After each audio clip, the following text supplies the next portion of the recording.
Iya. Berarti kakak kena COVID bulan berapa itu, Kak? Bulan Itu awal-awal ya? waktu itu bulan Juni akhir. Bulan Juni akhir. Iya. Juni akhir ya. Oke, buat Iya. teman-teman yang mau tanya-tanya sama Bu Suryani, silakan.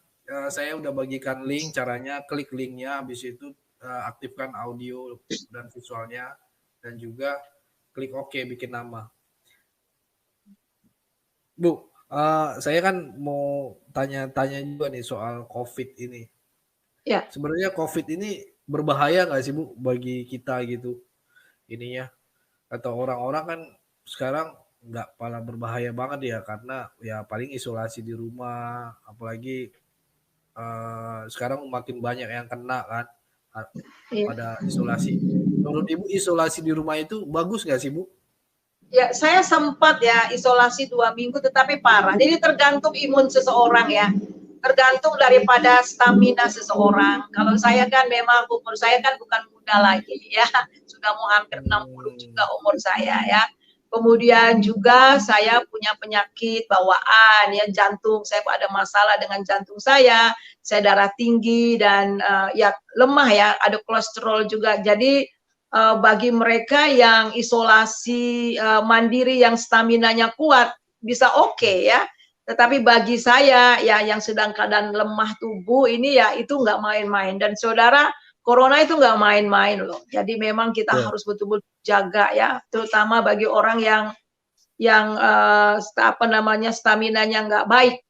Dan banyak teman-teman saya hamba-hamba Tuhan juga yang sudah pergi karena corona. Bahkan saya punya teman, saya punya sepupu meninggal, dan beberapa minggu yang lalu ya sekitar 3-4 minggu yang lalu itu keponakan saya. Itu berusia 40 tahun, masih muda juga. Masih muda. Jadi dia kena corona tetapi karena baru-baru ini kan rumah sakit penuh semua. Jadi rumah sakit penuh semua dan akhirnya nggak dapat rumah sakit. 5 hari sebelum dia meninggal itu baru dapat, itu pun dia hanya di ruang UGD. Dirawat di ruang UGD dan akhirnya meninggal. Padahal masih muda, masih 40-an ya. Jadi ada banyak juga orang yang kena corona tidak harus umur yang seperti saya ya yang pergi. Ada juga yang 40-an, 30-an juga meninggal. Jadi tergantung daripada stamina dari orang itu ya. Imun orang itu. Oke. Oke, Hakmat Deus, shalom. Shalom. Ya. Selamat malam Pak. Selamat malam Bu. Ya, shalom. Iya Ibu. Saya sangat terberkati dengan kesehatan Ibu. Dan saya juga sering melihat channelnya Ibu Uti Batimena gitu, yang saudara adik Ibu ya. Itu gimana Bu? Apakah Ibu tidak pernah berpikir untuk berkolaborasi dengan beliau gitu, dengan Ibu Uti dalam pelayanan gitu bersama? Oh, dalam channel ada juga. Kebetulan saya juga ada channel Suryani Pantau, channel saya. Kadang-kadang saya berdua dengan Ibu Uti, ya berdua. Seperti talk show gitu loh. Itu pasti bagus sekali karena Ibu, saya rasa Ibu menjadi seorang apologet wanita yang bagus sekali karena Ibu sangat fasih, pintar berbicara begitu. Terus Bu, terus Ibu, itu satu hal yang ingin saya tanyakan juga Bu, Ibu terlalu banyak sekali berhubungan dengan Roh Kudus ya. Itu bagaimana Ibu tuh membedakan suara Roh Kudus atau bukan Roh Kudus? Itu gimana cara membedakan Ibu? Karena saya sendiri kadang-kadang bingung gitu, kadang-kadang saya merasakan sesuatu, tapi kadang-kadang saya ini suara Tuhan atau bukan gitu, kayak gitu Bu. Itu gimana Bu caranya? Oh iya ya. Ya memang ya, firman Tuhan kan mengatakan bahwa domba-dombaku mengenal suaraku. Itu kan di dalam Yohanes pasal yang ke-10. Jadi ketika kita membina hubungan yang intim dengan Tuhan, dan kita akan tahu itu suara Roh Kudus, suara hati kita ya, suara kita atau suara iblis. Ingat pada waktu Petrus ya. Waktu Tuhan Yesus bertanya kepada murid-muridnya, menurut kata orang siapakah aku ini? Ya, ada yang bilang kamu adalah Elia, kamu adalah Yeremia, kalau ada nabi-nabi. Tetapi kemudian Tuhan bilang, menurut kamu, menurut pribadimu, siapakah aku ini? Kemudian Petrus bilang, kamu adalah Mesias, anak Allah yang hidup. Nah, kemudian kata Tuhan, kata Tuhan Yesus itu adalah karena digerakkan oleh Bapa sendiri yang mengatakan menyingkapkan itu kepada Petrus. Tetapi di lain waktu kemudian ya, ketika dia bilang kamu Mesias, kamu anak Allah, di lain waktu Tuhan Yesus katakan dia akan pergi ke Yerusalem, disiksa dan dibunuh. Kemudian kata Petrus, sekali-kali kamu nggak akan terjadi. Akhirnya Tuhan Yesus katakan, enyahlah kau iblis ya. Padahal beberapa hari sebelum itu dia sudah mengatakan yang benar, tetapi di hari yang berikutnya dia dipakai oleh iblis ya. Nah, saudara, emang ada hati nurani kita, ada suara iblis dan juga suara Tuhan. Tetapi di dalam itu tidak ada modul-modulnya atau bagaimana ya, metodenya tidak. Tetapi betul-betul ketika kita membina hubungan kita dengan Tuhan, kita uji, dan kita tahu bahwa Tuhan berbicara ke hati nurani kita. Nah, ketika Tuhan berbicara kepada kita itu, saudara, tidak pernah bertentangan dengan firman Tuhan. Ya, dia berbicara seperti waktu saya di Filipina itu ya, saya baca Alkitab. Ketika saya baca Alkitab, kemudian Tuhan orang di Garasa itu bilang, kamu akan pulang ke negerimu, dan saya pulang. Dan itu sesuai dengan firman Tuhan. Dan itu menjadi rema dalam hidup saya. Jadi sesuai firman Tuhan. Dan ketika saya baca Alkitab, bahwa kamu akan digigit ular, ada kalajengking dan sebagainya, kamu nggak apa-apa. Dan itu langsung Tuhan praktekkan dalam hidup saya. Dan saya dengar suara itu, dan saya tahu itu suara Tuhan. Karena kita bisa bedakan ya, suara Tuhan dengan suara kita itu kita bisa bedakan ya. Itu saja, itu karena pengalaman hubungan dengan Tuhan, Pak. Ya, kita akan peka akan hal itu. Iya Bu. Terus yang selanjutnya, karena Ibu adalah petobat baru, itu Ibu gimana? Mungkin kalau secara dari keluarga, mungkin Ibu sudah, karena keluarga semua sudah menerima, bahkan ada yang dari penginjil ya. Itu bagaimana tanggapan Ibu terhadap penerimaan orang Kristen terhadap petobat baru seperti Ibu? Itu apakah Ibu merasakan penolakan, kepasifan dari orang-orang Kristen yang sudah sebelumnya itu gimana gitu Bu? Karena ada beberapa murtad itu yang mengeluh gitu, orang Kristen itu kadang-kadang mereka tidak begitu antusias untuk menerima gitu. Itu gimana Bu? Ya, memang saya sih mengalami perlakuan dibully itu waktu saya di kampung ya. Tapi setelah saya di Jakarta ya saya tidak mengalami itu. Dan kemudian yang sangat luar biasa, kakek saya ya, walaupun mama saya sudah jadi Kristen, kakek saya sempat tinggal sama kakek dari mama saya, papa dari mama saya itu tinggal sama kami ya. Tapi ya memang sambil meninggal dia belum mengaku, tetapi mama saya dengan iman percaya bahwa kakek saya sudah mengenal Tuhan. Dan memang ya kayak papa saya ya ada bukan penolakan, ya nggak dapat warisan aja gitu ya, nggak dapat warisan. Dan mama saya juga ya hanya sekedarnya saja walaupun ada warisan. Jadi itu aja penolakannya. Dan puji nama Tuhan karena sudah tinggal di Jakarta dan kemudian langsung punya komunitas di Kristen, jadi tidak terlalu mengalami penolakan itu. Ya, ya, terima kasih Bu, terima kasih Pak atas kesempatannya. Ya. Sama-sama Aman. Terima kasih Pak Aman. Ya. Oke, langsung ke Katy. Shalom. Shalom Pak. Shalom. Halo. Apa kabar nih Ibu? Apa kabar Ibu Suryani? Apa kabar Bapak Leo? Ya, saya baik, puji Tuhan. Puji Tuhan ya, luar biasa. Saya baru masuk ini Bu. Oh, gitu. Oh iya. Iya. Gimana? Ibu dari Islam ya? Iya. Iya. Gimana Bu? Udah berapa tahun Bu menjadi Kristen? Udah lama ya, dari tahun 75. Wah, luar biasa. Jadi semua udah berapa tahun tuh? Udah puluhan tahun. Ya, jadi semua anak-anak udah di Kristen ya? Semua. Ya, maksudnya mama saya ya, saya mulai dari mama, papa, jadi kami sekeluarga sudah. Keluarga papa juga. Ya. Oh, jadi keluarga suami juga gitu, Bu? Kalau suami saya Manado memang Kristen. Oh, puji Tuhan ya Bu ya. Suami saya sudah tiada 8 tahun yang lalu. Ibu masuk Kristen umur berapa Bu? Maaf kalau tadi saya nggak dengar. Ya umur sekitar 14-15 tahun lah gitu ya.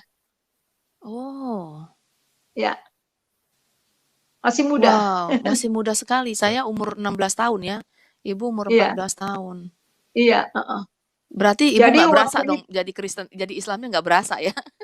ya berasa karena saya tinggal di kampung. Hmm, Nah, jadinya kami tinggal di kampung di Riau ya. Jadi berasa ya saya ngaji, diajak ngaji hmm, sama saya ya. Ya, tapi ya begitu sebentar ke Islam, sebentar ke mengaji, sebentar ke sekolah minggu. Ya hanya itu mm-mm. saja sih, hanya sekedar begitu saja. Iya. Ibu pasti ibu sudah aktif di gereja ya sekarang ya.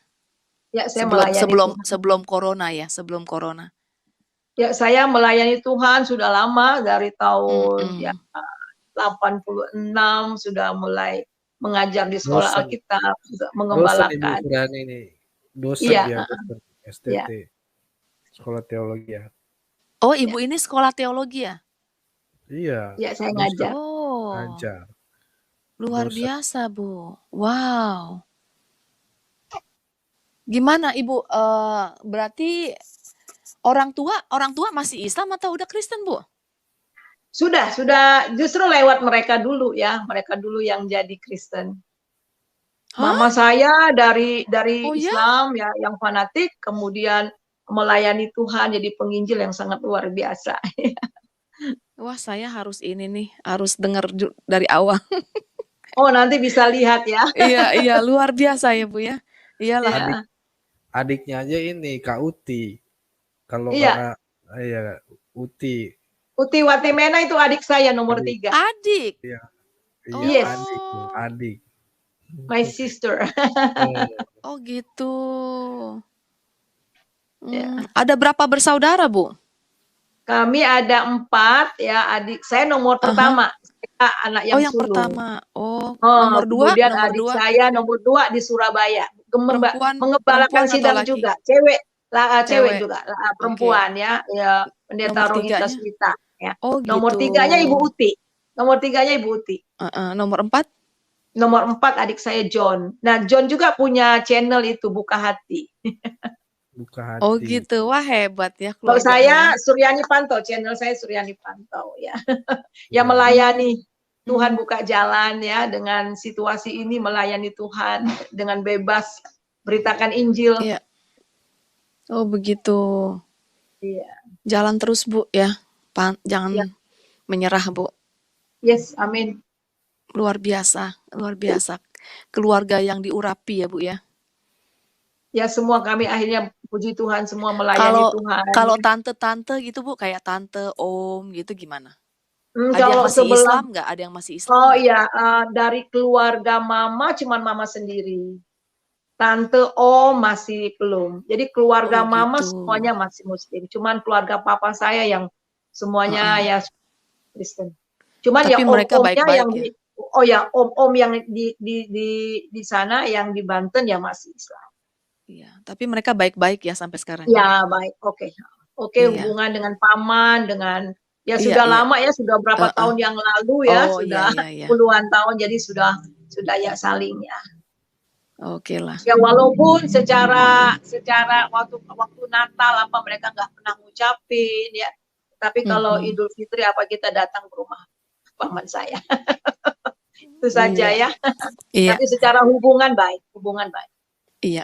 Sama dengan keluarga saya juga begitu, Bu. Semuanya Iya, baik-baik kok. Heeh. iya. Iya. Terima kasih Ibu Ya, terima Suryani. kasih Bu Terima Keti. kasih Pak Leo. Gereja Ya, Ibu YouTube. Keti dari mana? Dari mana? Saya dari Jakarta, Bu. Oh, Jakarta ya. Ya. Iya. Jakarta. Terima. Jakarta mana lu? Tempatnya di ini orang di Amerika, bilang Jakarta. Oh, saya dulu di Iya. Colorado saya sekolahnya. Colorado bagus itu. Iya, Terindah. Colorado. Iya. Rocky Terus Mountain. Iya. sekolah STT-nya Bu, sekolah teologi. Ya, sekolah Alkitab di sana, di Oh. Estes Park. Oh, di situ ya. Oh. Ya, Itu apa, Bu? Itu apa, Bu? Ininya apa namanya? Apa itu Presbyterian atau apa? Itu di bawah ya Presbyterian. Ya di bawah gereja ini apa Baptist Church. Oh, Baptist Church. Oh, iya, iya, First iya, Baptist iya. Church. First Baptist Church. Oke lah, Bu. Oke. Lanjutin, Bu. Oke. Iya. Terima Thank kasih you, ya, Kak Pak Keti. Leo, Ibu Yo. Keti, God Suryani. bless. Tuhan Yesus berkati. Ya, Ya, Tuhan Yesus bye-bye. berkati. Ya, Ya, bye-bye. bye-bye. Oke, langsung ke kitab suci. Shalom. Kitab Shalom, suci. selamat malam. Selamat malam, malam. Bapak Ibu. ya Gereja YouTube dan Ibu Suryani, selamat malam. Ya, Shalom. shalom. Ya, Ibu Uti lagi, maaf. Ibu Suryani. Oh, Ibu Iya, Suryani saudaraan ya sama Bu Uti ya, Bu? ya, saudara itu Lain Bu ya? Uti itu adik saya nomor Oh, 3. Ibu Bu Suryani kalau dengar dari lihat dari namanya marganya Watimena ya, farmnya ya. Iya, ya, Berarti Ibu orang Ambon ya, Bu? Ibu ya, sendiri. Ya. papa saya. Oh, papanya, mamanya orang apa, Bu? Orang Riau Oh, Melayu ya, orang Riau oh campur Melayu. gitu. Ya. Sama, Bu. Saya juga orang Ambon, Bu. Oh gitu ya. Saya orang Ambon, Bu. Iya, iya makanya saya pas tahu, oh ada orang Ambon juga yang berapologet ya, ya bangga juga sih, Bu. Saya sebagai umat Kristen ya, umat pilihan Iya. Tuhan, saya bangga bahwa ada juga ternyata yang Watimena tuh jadi punya channel sendiri. Senang juga sih, Bu. Iya. Ibu, maaf Ibu, saya tadi kiranya Ibu tuh pas jadi Kristennya itu pas sudah menikah, ternyata sebelum menikah ya Bu ya? Ya, umur 14 tahun. Sebelum menikah Ibu udah jadi Kristen, iya. Ya. Jadi nggak sempet dipoligami ya Bu? Jadi nggak sempet dipoligami. Enggak mau puji Tuhan juga. ya Bu.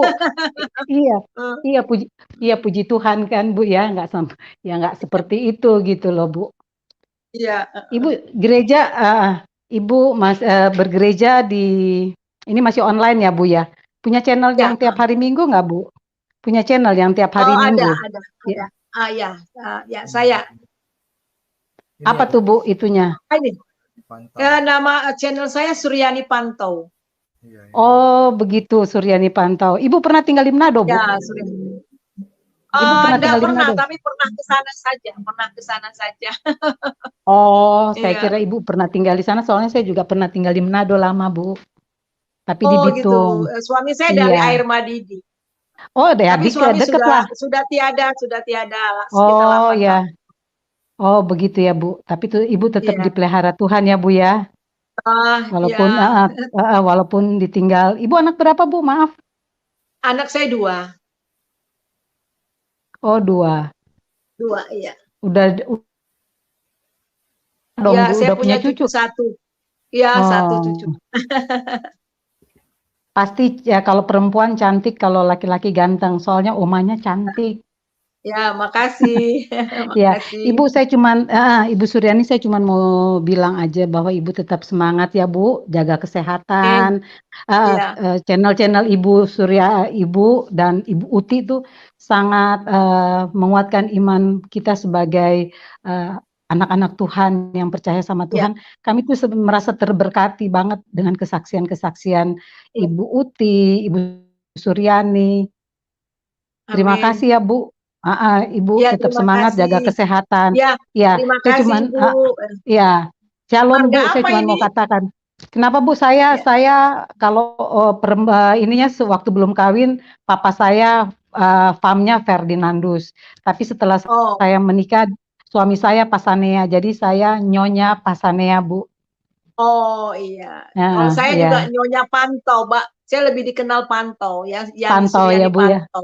Ya, abis dari suami. Ibu memang mukanya, memang wajahnya memang kelihatan kayak orang Manado, putih, cantik. Iya, maksudnya maaf Ibu lain sama Ibu Uti, makanya lain banget. Tapi nggak Ibu Uti itu apa-apa. mukanya kayak mama saya, tapi kalau saya kayak papa saya campur. Oh, iya Ibu. Saya terberkati sekali. Terima kasih ya Ibu Suryani. Sama-sama. Iya, Bapak Gereja YouTube, terima kasih udah membuka peluang untuk anak-anak Tuhan semakin terberkati dengan kesaksian-kesaksian ataupun firman Tuhan yang disampaikan. Terima kasih, Ya. selamat malam, selamat beristirahat. Malam. Tuhan Yesus memberkati kita semua. Ya, amin. Amin. Amin. Oke, langsung ke sahabat Yesus. Shalom. Sahabat Yesus. Shalom. Ya. Selamat Shalom. malam. Malam. Selamat malam Gereja YouTube. Selamat malam Bu Suryani. Malam. Selamat hari Minggu juga. Selamat hari Minggu. Ibu Suryani kesaksiannya luar biasa. Puji Tuhan, ya Tuhan dahsyat.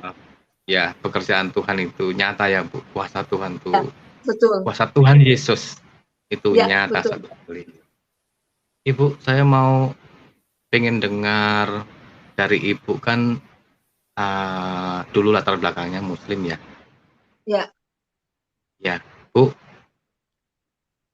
Kalau bagaimana caranya supaya orang-orang seberang itu bisa menerima Yesus sebagai Tuhan?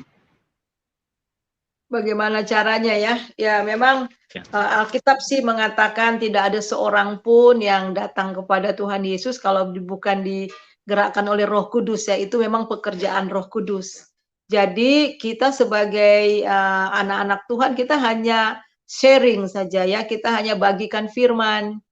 Kita memberitakan Injil keselamatan dan kemudian Tuhan yang akan bekerja lewat Roh Kudusnya. Jadi kalau Roh Kudus sudah bekerja dalam diri seseorang itu pasti ya, itu pasti mereka akan menerima Yesus. Lambat atau cepat. Dan saya percaya firman Tuhan yang diberitakan, yang masuk ke dalam seseorang itu nggak pernah sia-sia. Karena firman Tuhan sendiri yang akan bekerja lewat Roh Kudusnya di dalam hati orang itu. Dan dalam pengalaman saya, di dalam saya melayani Tuhan juga begitu. Ada mereka cuma hanya ikut-ikutan, dengar-dengar, yang tadinya nolak, tapi lama-lama ketika mereka mendengar terus firman Tuhan, dan kita doakan juga, dan akhirnya menerima Yesus juga sebagai Tuhan. Seperti mama saya kan, mama saya kan yang keras sekali, papa saya berdoa 10 tahun lebih buat mama saya. Dan akhirnya percaya Yesus juga.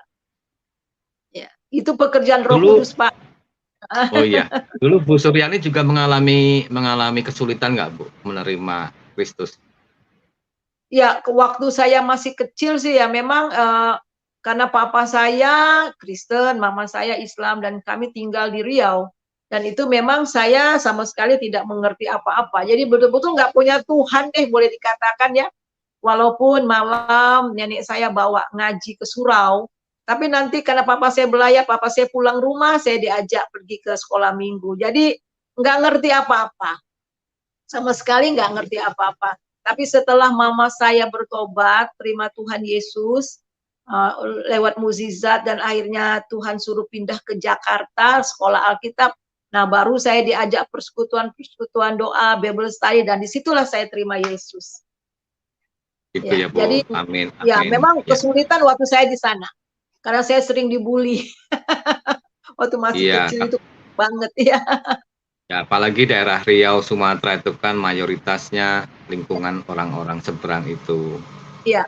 Bu. Ya ada juga sih teman saya yang baik, nggak semua sih yang membuli saya. Ada juga teman-teman akrab saya yang lain ya. Tapi lebih banyak yang membuli ya. Iya. Ibu, saya mau dengar sekali lagi pengalaman Ibu selama berjalan dengan Tuhan Yesus. Itu kan di dunia ini kan banyak orang punya Tuhan ya Bu ya. Orang Hindu punya Tuhan, orang Islam punya Tuhan, Buddha juga percaya Tuhan. Itu kalau Tuhan Yesus itu apa yang membedakan dengan Tuhan-Tuhan lain ini Bu? Karena kan kalau orang umum itu ditanya Tuhan itu siapa? Ya dialah kreator. Tuhan itu maha kasih. Iya, semua juga maha kasih. Tuhan pengampun. Iya, pengampun juga. Iya. Ya, perbedaannya yang paling penting ini yang tidak dimiliki oleh Tuhan-Tuhan lain itu apa, Bu? Jadi satu Tuhan kita ya, Elohim, Tuhan kita Allah Abraham, Allah Ishak, Allah Yakub itu Allah yang berinisiatif. Pertama, dia menciptakan, dia berinisiatif untuk umat manusia. Kalau Allah-Allah yang lain, manusia yang berinisiatif mencari Allah. Mereka cari Allah, mereka cari Allah. Tetapi Allah kita ada Allah yang mencari kita. Itu beda, itu satu ya. Kemudian Iya, yang kedua juga, Allah kita itu juga adalah Allah yang membina hubungan. Ya, Allah yang membina hubungan. Karena dia mau membina hubungan dengan kita, makanya dia datang ke dunia. Tujuan utama dari keselamatan itu sebenarnya adalah supaya kita bisa mempunyai hubungan dengan Tuhan. Itu lebih dahsyat banget. Mempunyai kehidupan kepribadi. Nah, agama-agama yang lain itu mereka hanya mencari dan kemudian mereka hanya melakukan aturan-aturan keagamaan. Mereka harus gini, harus itu, harus ini, harus itu. Tetapi kita enggak. Ya, kekristenan itu bukan agama loh. Kekristenan itu bukan agamawi. Kekristenan itu adalah hubungan pribadi kita dengan Tuhan. Nah itu, orang Kristen bisa saja seperti agamawi ya, melakukan semua ya ritual, ibadah dan sebagainya. Tapi kalau tidak ada hubungan secara pribadi, belum mengalami perjumpaan secara pribadi dengan Tuhan, pada hakikatnya tetap orang mati secara rohani ya itu ya. Nah kalau mereka itu mencari-cari, kalau Tuhan kita yang mencari. Nah kalau mereka masih di agama mereka, tunjukkanlah jalan, tetapi di Tuhan Yesus, akulah jalan, kebenaran, dan hidup. Itu. Dan kemudian di Kristen juga, Tuhan Yesus menjamin keselamatan. Itu jaminan keselamatan itu iya dan amin. Dan ketika dia memberi jaminan, kita terima Yesus, Roh Kudus, dan kita yakin banget, bukan yakinkan. Tapi memang kita yakin dan dalam hati kita bahwa kita anak Allah. Dan orang yang sudah mengalami hubungan dengan Tuhan, hidupnya diubah. Udah jelas hidupnya diubah, pasti beda. Jadi Tuhan kita itulah Tuhan yang benar-benar Tuhan yang mengasihi, itu artinya mengasihi. Dia yang datang mencari kita, dia yang duluan ya, kamu dan Tuhan Yesus katakan kasihilah sebab Allah terlebih dahulu mengasihi kamu. Jadi itu. Amin Kalau Bu, iya. Ya, kalau mau ditanya bagaimana bukti bahwa Tuhan mengasihi, ya lewat Yesus dia datang. Bagaimana bukti bahwa Tuhan itu mau pengampun? Dia curahkan darahnya untuk tebusan dosa kita. Jadi kasih Allah itu terbukti dalam Tuhan Yesus. Keadilan dan kasih Tuhan terbukti di atas Yesus, di atas kayu salib. Ya. Amin Bu Suryani, Amin. terima kasih Bu. Saya juga jadi banyak belajar Ya. dari Ibu.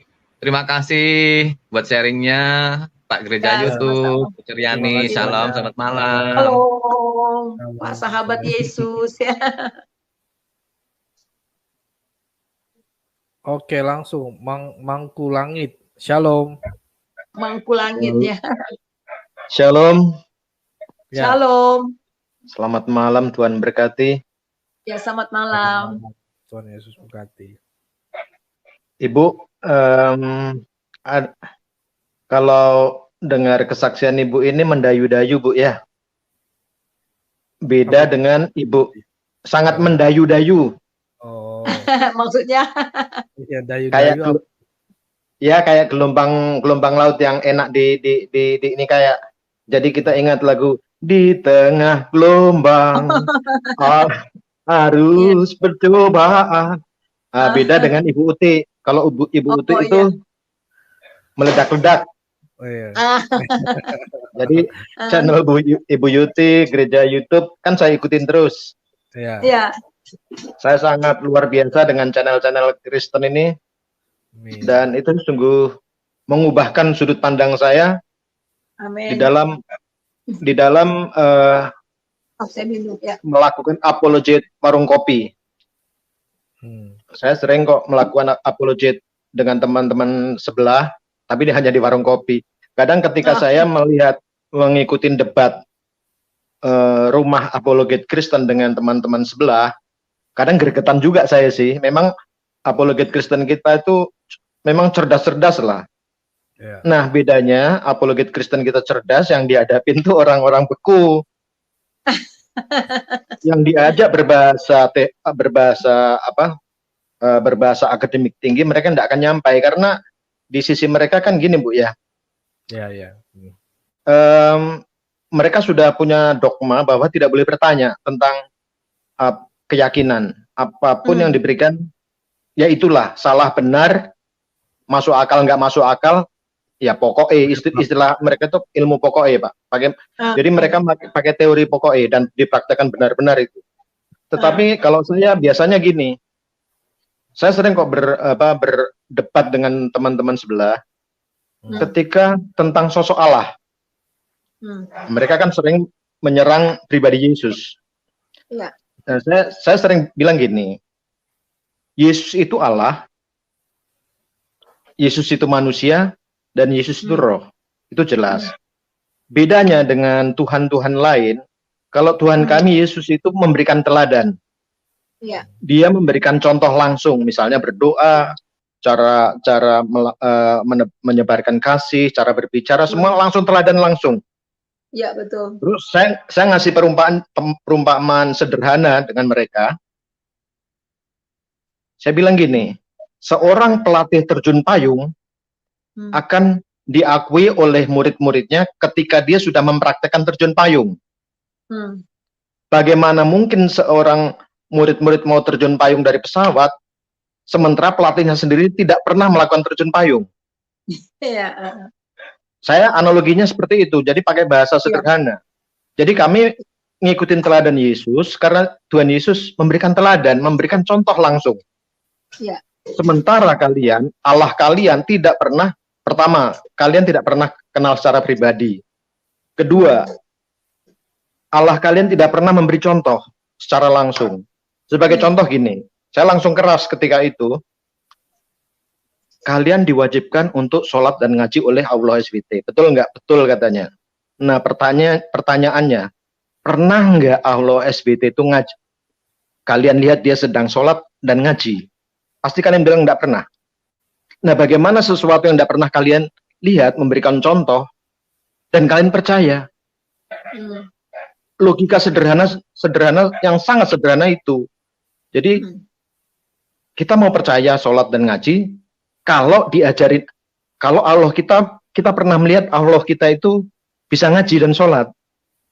Lah kalau Allah kita aja tidak bisa ngaji dan sholat, masa nyuruh kita sholat dan ngaji, kan tidak masuk akal.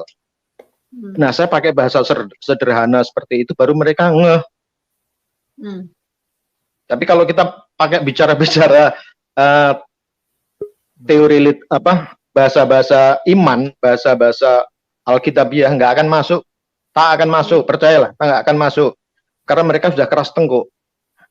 Pakai ilmu pokok. Ya ini fakta, mereka pakai ilmu pokok. Bener salah, masuk akal nggak masuk akal, pokoknya percaya, kan gitu Bu. Nah inilah perbedaan antara kita dengan mereka. Nah kadang saya Pak YouTube, Bapak Gereja YouTube, saya lihat banyak channel-channel Kristen kita ditebang ya Pak. Ya. Banyak ditebang.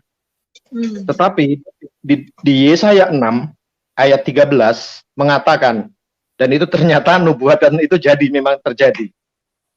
Saya bacakan Pak ya. Dan jika di situ masih tinggal 1/10 dari mereka harus sekali lagi ditimpa kebinasaan. Namun keadaannya akan seperti pohon beringin dan pohon jawi-jawi yang tunggulnya tinggal berdiri pada waktu ditebang. Dan dari tunggul itulah akan keluar tunas-tunas yang kudus. Luar biasa firman Tuhan ini. Jadi ketika saya melihat ada channel-channel Kristen yang baru yang masih muda-muda lah apologet kita itu, saya sungguh luar biasa.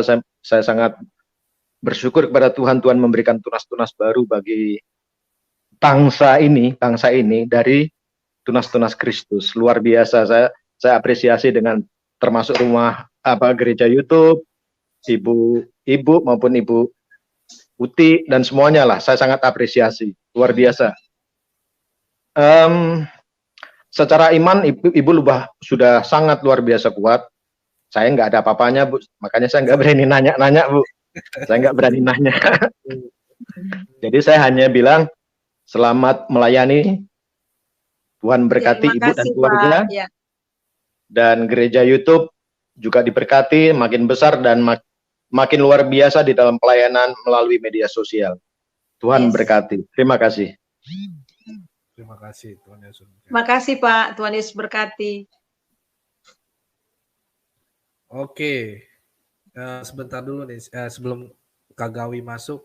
Bu, saya mau tanya juga nih selagi masih bisa nanya nih. Ini Iya. kan banyak juga yang bilang orang apakah dibilang agama itu tidak menyelamatkan gitu. Apakah benar itu Bu? Kira-kira gimana pendapat Ibu? Ya, memang agama tidak menyelamatkan. Agama itu kan Agama aturan-aturan manusia. Ya, yang menyelamatkan itu Tuhan ya. Jadi ya Tuhan yang menyelamatkan ya. Tuhan itu ya di dalam Tuhan Yesus ya. Udah jelas bahwa Yesus katakan bahwa aku datang ya supaya bisa memberikan hidup yang berkelimpahan.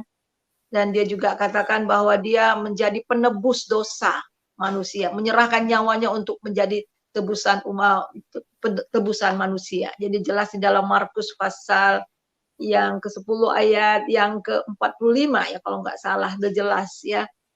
Jadi memang agama tidak menyelamatkan seseorang. Agama itu kan aturan-aturan, bagaimana cara untuk mencapai surga, untuk datang kepada Allah. Tetapi Allah sendirilah yang harus datang menyelamatkan manusia itu. Dan itu sudah dilakukan dalam Tuhan Yesus. Yes, ya. Ya. Oke, Jelas. terima kasih Bu. Ya. Langsung ini Kak Gami, Shalom. Shalom Kak Gami. Shalom Kak Gami. Halo, shalom Kak Gami. Ini kayaknya tertidur atau gimana nih? Mungkin lagi jalan. Kak Gami, shalom. Wah, keluar dia. Ya. Oke. Ini sahabat Yesus mau nanya lagi kira-kira ada yang mau ditanyakan? Shalom sahabat Yesus. Oh ya, saya stay tune dengarkan terus ini. Ya. Boleh. Bu Suryani, nama channelnya apa ya?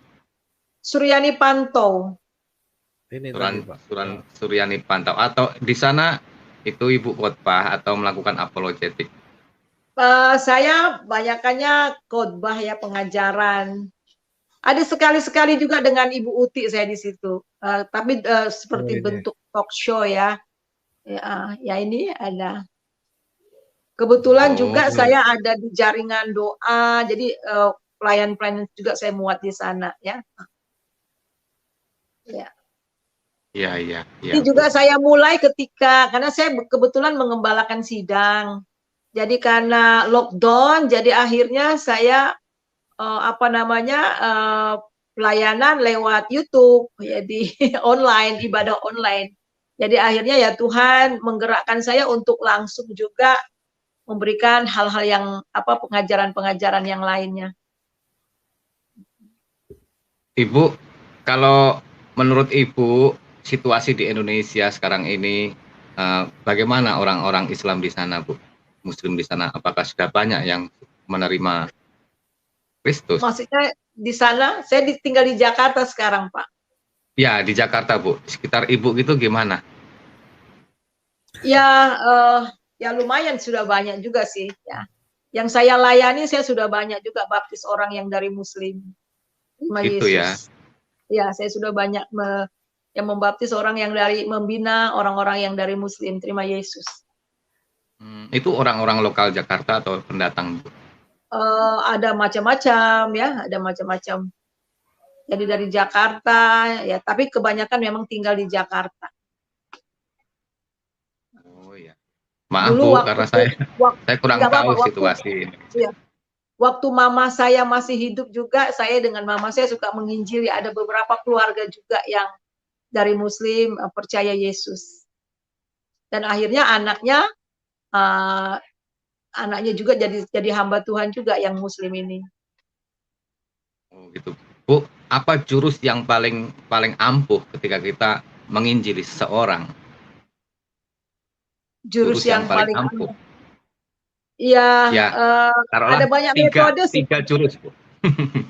3 jurus, Bu. 3 jurus ya.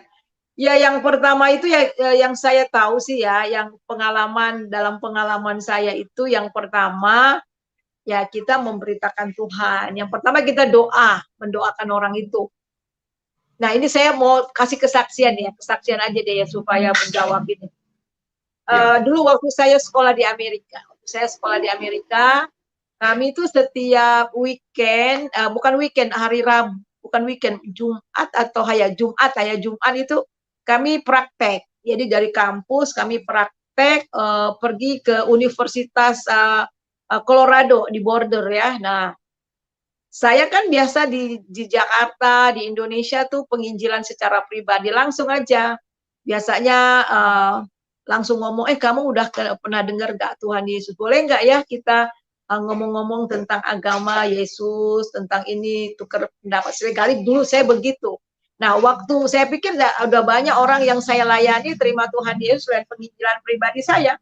Waktu saya di Amerika, saya pelayanan di Universitas Colorado, saya duduk nongkrong, kemudian mulai, saya kecewa banget, lain banget ya dengan orang Amerika. Dia katakan, do you still believe in God in this area? Maksudnya in this era ya, dalam abad segini kamu masih percaya sama Tuhan Yesus? Wah, stupid you katanya. Wah, saya kecewa banget. Saya pakai pengalaman saya masa lampau. Saya pikir pengalaman saya dengan orang budaya dan negaranya sama. Oh, nggak bisa. Dia pakai knowledge, pakai ini. Akhirnya saya kecewa banget. Akhirnya berbulan-bulan saya pulang dengan kecewa karena nggak ada satu orang pun yang bisa dimenangkan, malah berdebat. Dan akhir berdebatnya itu berdebat yang sengit, dan saya di stupidin ya. Satu ketika saya praktek dengan orang Malaysia. Jadi orang Malaysia bersama dengan saya. Jadi saya cuma jalan-jalan aja, teman saya aja yang menginjil. Akhirnya, ya nih Kang katanya. Jadi saya datang. Nah itu saya hampir nangis. Saya bilang, Tuhan, saya mau orang ini terima Yesus. Buka hatinya, Roh Kudus bekerjalah dalam hatinya. Sehingga waktu saya ngomong, dia dapat mengerti, dia terima Yesus. Saya terangin dengan hati yang benar-benar hancur, ingin betul-betul orang itu bertobat. Jadi saya benar-benar bergantung dengan Roh Kudus waktu saya menginjili itu. Cerita tentang Yesus. Akhirnya dia dengar baik. Nah baru kali itu ya dia dengar, dia juga ada tanya-tanya. Tapi saya bisa jawab. Terakhir saya bilang, do you want to receive Jesus as your Savior? Saya bilang, kamu mau terima Yesus sebagai Juru Selamat? Kemudian dia bilang, yes. Saya kaget. Waktu dia bilang yes, saya agak kurang percaya ya. Karena sudah sekian bulan tuh melayani orang Amerika ya, penginjilan pribadi. Dan akhirnya benar dia terima Yesus benar-benar. Akhirnya sekolah kami yang akhirnya follow up dan dia bertumbuh. Nah itu. Jadi intinya itu adalah seperti di dalam 1 Korintus pasal 3 ayat 6 ya. Ada yang menyiram, ada yang menanam, tetapi yang memberi pertumbuhan itu adalah Tuhan sendiri. Jadi jurus-jurusnya sih nggak ada sih ya. Emang sih ada banyak. Saya juga belajar EE itu apalah evangelism, explosion, bagaimana kita menginjili ya. Kemudian ada juga panduan 4 hukum rohani dan macam-macam ya. Tapi itu kan cuma alat saja. Kita bisa ini. Tetapi sekali lagi yang membawa orang untuk datang kepada pengenalan akan Yesus itu Roh Kudus. Itu saja Pak. Ya. Iya Bu, terima kasih Bu.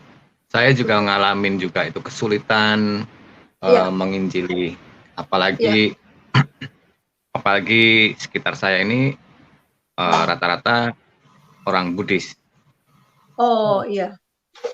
Buddhis campur-campur juga deh, Hindu, Buddhis Hindu gitulah. Iya. Jadi kita juga mengalami perlawanan yang luar biasa. Iya, betul. Nggak sempat juga masuk ke desa, temu dengan orang, diusir kita Bu. Ketika kita mau berbicara tentang Yesus, mereka sudah tidak suka duluan. Iya. Nah, kami juga akhirnya penjangkauan kami akhirnya tidak lancar, jadi reach out kita tuh kurang bagus. Jadi kita nggak punya gimana ya caranya ya untuk mendobrak ini. Kita juga udah doa, kita juga udah ngajakin mereka untuk datang, tapi culture di sini memang susah sekali, kuat sekali culture. Jangan berhenti berdoa, serahkan sama Roh Kudus. Iya Bu. Dan juga mereka lihat kehidupan kita, kesaksian hidup kita juga. Bertumbuh. Iya, betul Bu. Iya. Buahnya. Iya. Dan saya ya kehidupan ya seperti contoh gini, memang mereka lihat hidup. Nah, dulu saya banyak anak asuh ya tinggal sama saya sekolahkan dulu ya. Dan ada yang Muslim, dia tinggal sama saya dan saya nggak pernah ajak dia ke gereja atau kami ada ibadah pagi di rumah apa nggak pernah saya ajak. Jadi saya bilang, kamu nggak sholat, malah saya suka begitu ya. Jadi satu ketika setelah berapa bulan tinggal di rumah tiba-tiba dia panggil saya mami saya mau dibaptis. Ya kaget loh, kenapa mau dibaptis? Emangnya bagaimana caranya kamu bisa minta dibaptis? Iya, saya setiap pagi, setiap ada doa, kan saya dengar di kamar. Iya. Saya dengar ibu di kamar. Jadi, terus itu satu, saya dengar jadi tentang Tuhan Yesus, katanya. Kemudian yang kedua, saya kan sering tinggal di rumah orang lain. Saya tinggal di rumah beberapa rumah, saya sekolah, ya. Tapi di sini lain, katanya bilang gitu. Ada nggak ada uang, tetap damai. Katanya dia bilang gitu. Lain deh pokoknya, kata. Terus mami juga perlakukan saya lain seperti anak sendiri. Nah, itu ya jadi mereka lihat di situ ya, dia lihat di situ dan memang ada beberapa orang yang akhirnya terima Yesus, sudah ya dibaptis, saya layani, ya, beritakan Injil dan kemudian akhirnya dibaptis. Jadi seperti itu. Jadi mereka lihat langsung dalam hidup. Nah, satu lagi nih, ini Muslim juga. Waktu saya masih di Kalimantan. Jadi saya kan di Kalimantan, saya itu kan mengajar di sekolah Alkitab. Jadi saya dari Ngabang mau ke Sanggau, saya bawa mobil. Saya nyetir sendiri. Kemudian dari jauh saya memang lihat ada truk itu nyerempet satu motor jauh, jatuh gitu kan. Dari jauh saya lihat. Jadi saya cepet-cepet datang. Jadi itu motor, itu anak itu satu udah patah kakinya, tangannya patah, tapi mamanya lecet-lecet. Jadi kemudian pas saya datang, saya berhenti. Ibu tolong, katanya. Akhirnya saya tolong ya. Nggak lama kemudian ada ambulan lewat. Kebetulan ambulan itu dari Ngabang. Saya kenal, saya bilang, Pak, mau kemana? Mau ke rumah sakit Parindu. Aduh, tolong, saya bilang gitu. Ini tolong nih 2 orang, akhirnya diangkut. Nah, saya telepon di rumah sakit, telepon tempat kampus saya. Saya bilang, saya mungkin telat, ini ada kecelakaan. Mereka pikir saya yang kecelakaan, akhirnya mereka sekalian bawa polisi, mahasiswa, beberapa dengan motor. Nah, akhirnya saya tolong orang itu, dan motor orang yang kecelakaan itu bisa masuk ke mobil saya, kemudian karena itu sliding door ya, dia bisa masuk. Saya ngajar, setelah saya ngajar, saya pergi ke rumah sakit itu. Mereka orang fanatik, orang Melayu dan sama sekali nggak kenal Tuhan Yesus. Tetapi karena saya sudah tolong mereka ya, jadi saya datang ke sana, saya bilang boleh saya berdoa untuk anak yang sakit yang patah ini, yang anak Bapak ya kepada Isa Al-Masih, itu Yesus ya.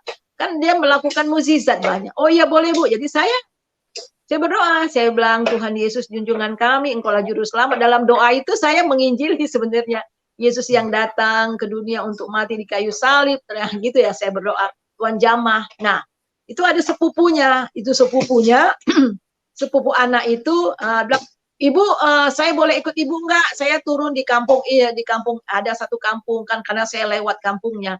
Oh ya boleh ikut saja, saya bilang ayo ikut saya. Jadi saya berdua dengan masih muda, ibu muda, masih anak satu. Kemudian baru 15 menit saya jalan bersama dia, jadi dia di samping saya. Lalu dia bilang gini, Bu, jadi orang Kristen tuh syaratnya apa aja ya? Saya kaget. Kok ngomong gitu? Iya, saya tuh ya lihat ibu itu ya, kayaknya tulus loh. Tulus banget loh nolong adik saya, itu tulus banget katanya. Kayaknya hati ibu tuh mulia banget katanya. Padahal saya nggak bikin-bikin, saya biasa aja ya.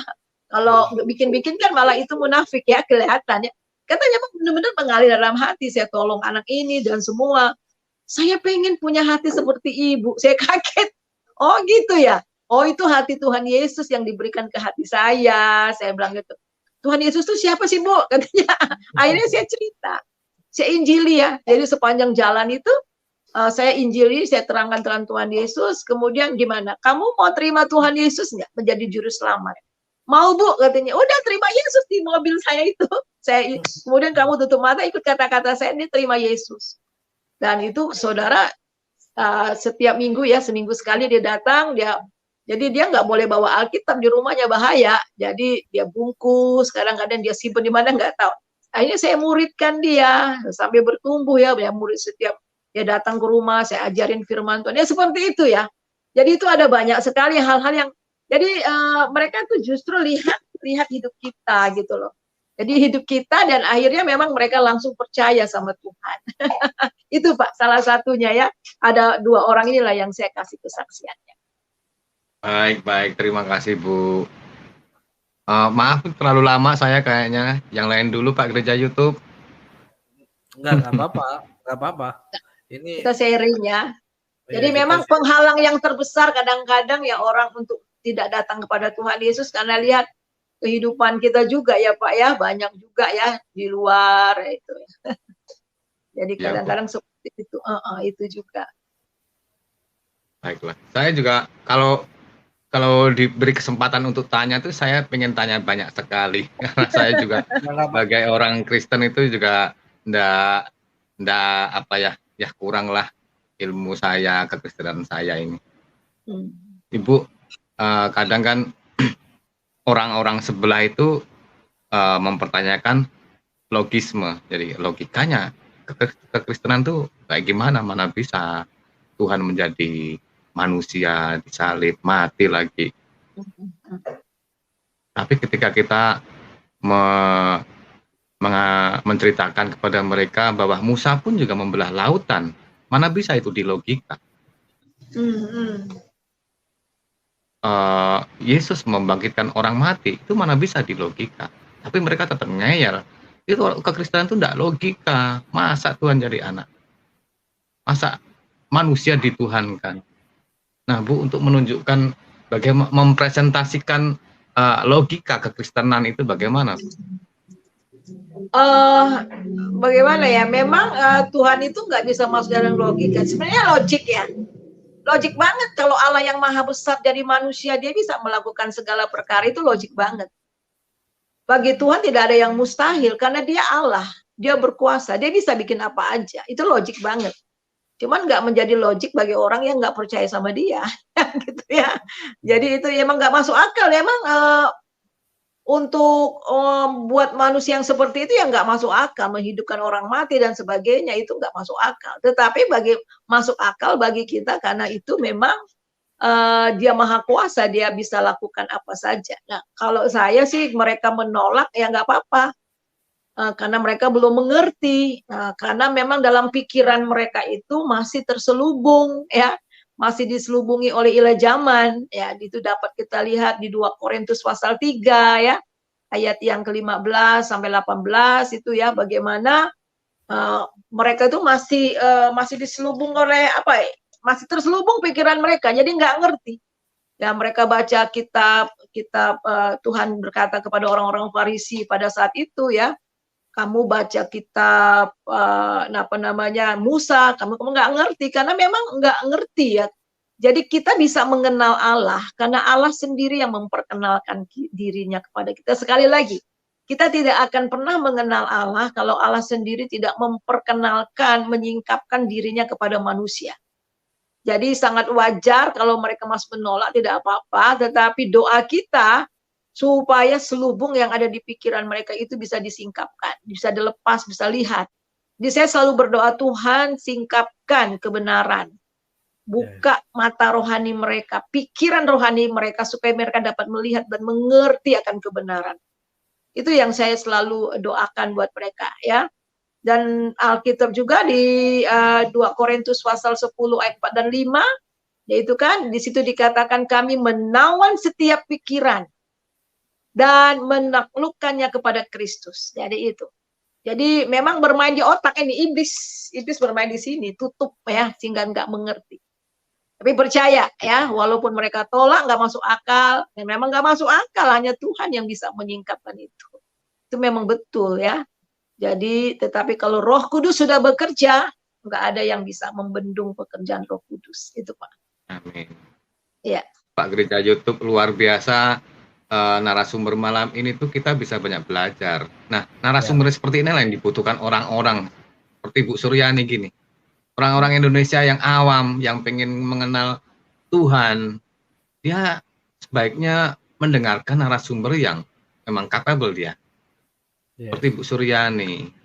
Nah, banyak juga kan narasumber-narasumber yang baru misalnya baru mengenal kekristenan, akhirnya ketika ada orang yang tanya, jadinya penerimaannya berbeda dengan kekristenan. Banyak seperti itu. Jadi malah justrunya nanti membingungkan orang-orang yang mau mengenal Tuhan. Tapi luar biasa malam ini. Saya juga diberkati, Bu Suryani. Terima kasih Gereja YouTube. Ya, terima kasih Bapak. Ya. Kapan-kapan saya mampir ya, Bu Suryani. Ya, lihat Gereja di YouTube. channel saya, lihat aja channel saya, Suryani Pantau, Pak.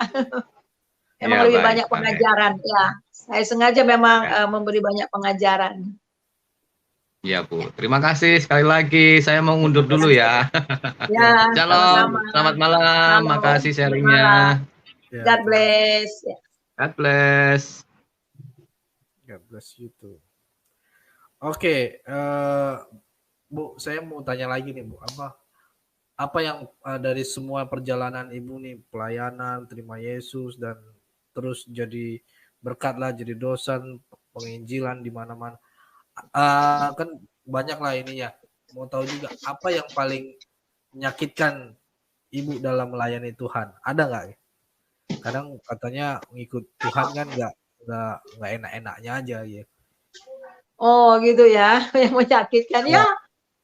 Pengalaman kalau menyakitkan ya banyak ya, yang susah-susah yang saya hadapi, dikhianati oleh jemaat sendiri ya, oleh orang yang kita layani seperti Tuhan Yesus kan ngalami ya, dikhianati oleh muridnya sendiri, dan saya alami itu ya. Tuhan izinkan itu supaya orang yang saya sangat percayai ya, yang orang ya jemaat saya, pekerja saya, kemudian tusuk saya dari belakang, dan itu menyakitkan banget.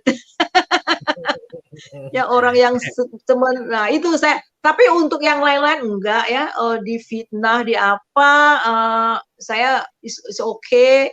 Kekurangan, mengalami kekurangan saya sudah alami semua itu ya. Waktu saya di Kalimantan sampai nggak ada uang, tinggal cari receh-receh, dan saya harus jual makanan, dan itu saya it's okay, dan saya sudah alami itu, dan itu tidak hal yang menyakitkan. Yang menyakitkan itu ketika dikhianati, itu saja.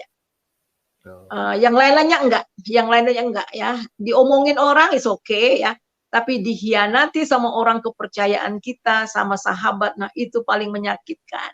Itu yang dialami. Jadi saya pernah satu kali dikhianati, dan saya dikhianati 3 hari saya nggak keluar kamar, hanya nangis. Karena saya dikhianati, ditusuk dari belakang oleh orang yang benar-benar kepercayaan saya. Saya menangis 3 hari, dan setelah saya gumuli, setelah saya beres, ya udah. Dan itu memang berbulan-bulan sakit banget ya. Sekarang kalau ingat-ingat juga ada sedikit sakit, tapi terus dipulihkan sama Tuhan, terus bawa sama Tuhan. Jadi itu lama. Jadi ketika kita dikhianati sama orang yang dekat sama kita, itu lama banget. Lama sekali ya. Dan setiap kali ingat itu kita sakit banget, jujur, karena kita manusia toh. Iya. Tapi kita harus menang. Jadi akhirnya saya sudah pelan-pelan ya, akhirnya sudah biasa. Waktu juga yang akhirnya memulihkan juga. Dengan berjalannya waktu, dengan berjalannya kita serahkan sama Tuhan. Ya, kalau tadi itu ceritakan tentang itu nyakit, masih sakit, masih bisa nangis. Sekarang kalau cerita tentang hal itu ya sudah biasa, ya gitu ya. Jadi itu. Jadi itu Pak. Jadi tidak ada dikhianati, maksudnya difitnah masih oke, tapi dikhianati oleh orang kepercayaan, anak rohani sendiri, itu yang sakit. Hanya itu yang seumur hidup saya, Depresi juga ya, yang sangat menyakiti itu, Pak. Iya. Yang lainnya nggak pernah sakit. Saya Dan biasa itu, dengan hidup susah akhirnya. Saya sudah biasa waktu masih kecil dibully ya, iya. diolok-olok, dan kemudian waktu saya masih tinggal di Kalimantan, saya melayani di kampung-kampung, Pak, di pedalaman. Saya pernah jalan kaki 4 jam. Sudah biasa itu. Kerja keras dan sebagainya, saya sudah biasa. Enggak ada yang itu, senang saja. Tapi ketika kita dikhianati sama orang, kepercayaan itu memang sakit. Nah, itu saja. Jadi yang lainnya enggak. Tapi itu pun akhirnya kita bisa mengucap syukur ya. Kita bisa mengucap syukur dan akhirnya kita bisa lihat bahwa ada maksud Tuhan di balik itu. Itu. Yes. Thank you, Bu. Langsung ke Veronica Violeta. Shalom. Shalom, Vero. Shalom, Kaleo. Shalom. Ya. Semuanya. Halo, shalom, Ibu Suryani katakan luar biasa. Shalom, Bu Suryani. Luar biasa ya. Ya, Tadi aku belum dengar semuanya keseluruhannya, tapi luar biasa, Bu. Di saat kita dalam keadaan terendah nol, di saat kita tidak ada apapun itu, dihina, apa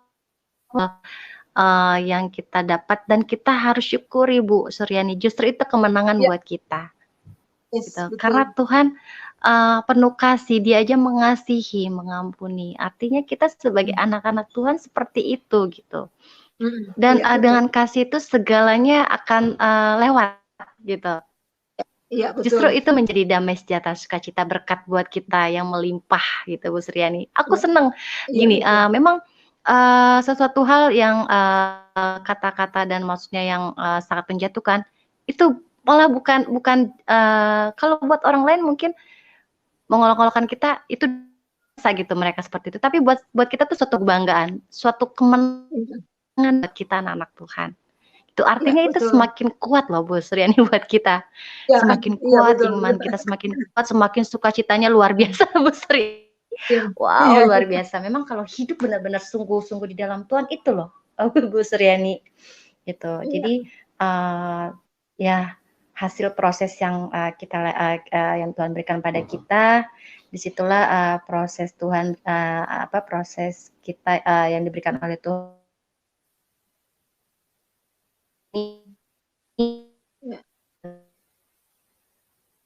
Itu selalu berhasil. Halo. Ya. Iya, Bu. Ya. Mantap, Bu. Ya, terima kasih ya, betul. Itu semuanya proses ya. Tuhan. Segala sesuatu terus ya. Iya, proses luar biasa, Bu Suryani. Semakin untuk menjadi serupa dengan Kristus. Hebat. Iya. Nah, betul. Karena yang seperti firman Tuhan katakan bahwa kita sempurna seperti Bapa yang di surga ya. Ya. Gitu. Terima kasih, memang Bu masih banyak di luar sana. Ya, sedikit aku tambahkan, memang di sana masih banyak di luarannya yang seperti tadi Ibu Suryani katakan bahwa biarlah hanya Tuhan yang memberikan membukakan mata rohani mereka supaya mereka bisa melihat kebenaran dan keselamatan, dan telinga mereka terbuka untuk mendengar kebenaran selamatan. Manusia bukan kita yang bisa mengubah, hanya Tuhan Yesus. Kita hanya bisa kita berdoa, kita serahkan kepada Tuhan Yesus, biarlah Tuhan yang bekerja. Yes. Bu Yani, semangat tuh, memberkati ya. Kaleo, terima kasih. Ibu Veronica, God bless. Tuhan berkati juga Kaleo, Tuhan berkati semua. God bless you, bye-bye. Bye. Oke, buat teman-teman yang mau bergabung, apakah masih mau bergabung lagi? Ini pada nggak bisa masuk ya, sinyal kayaknya ya. Pada. Ya, ini hujan di sini, Pak, hujan lagi. Hujan kan? Iya, makanya. Cuaca mungkin ya, cuaca ya. Cuaca pada nggak di chatnya pada saya mau masuk nggak bisa katanya. Ini ya. Oke, Bu. Gimana kalau kesimpulan dari ini Bu, ada kata-kata motivasi buat yang penonton ini, ada 513 penonton lagi yang stay di sini. Ya, motivasinya adalah bahwa ketika kita sudah menemukan keselamatan di dalam Tuhan Yesus, ya, kita sudah ada jalur yang benar, ya. Jadi Yesus itulah hidup kita, sama seperti Paulus katakan, aku telah disalibkan dengan Kristus, namun aku hidup, bukan aku lagi, tetapi Kristus yang hidup di dalam aku, dan hidupku yang kuhidupi dalam daging ini adalah hidup oleh iman di dalam anaknya yang telah menyerahkan dirinya untuk aku. Jadi tujuan hidup kita, ya, setelah kita menerima Tuhan Yesus itu adalah Kristus itu sendiri. Dan hidupku adalah Kristus, bagiku hidupku adalah Kristus, dan mati adalah keuntungan. Dan itu harus menjadi bagian dalam hidup kita. Itu saja, Pak. Terima kasih. Amin. Wah, ini ada Kak Gawa nih. Kak Gawa Oh, boleh yang tadi ya. Iya, shalom. Kak Gawa, Halo. Kak Gami. Halo. Halo. Halo. Ya. Ya. Shalom. Shalom. Suara saya kedengaran? Kedengaran. Iya. Kedengaran. Suara Iya, saya kedengaran? Iya. Silakan Kak Gami. Boleh tanya sama Ibu? Ya, boleh. Boleh bertanya sama Ibu? Iya, boleh. Silakan. Ya, boleh.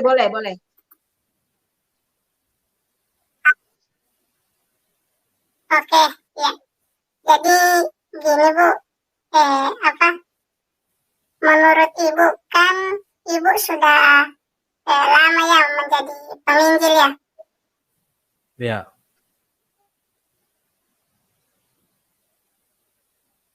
Iya. Yang ingin saya tanyakan,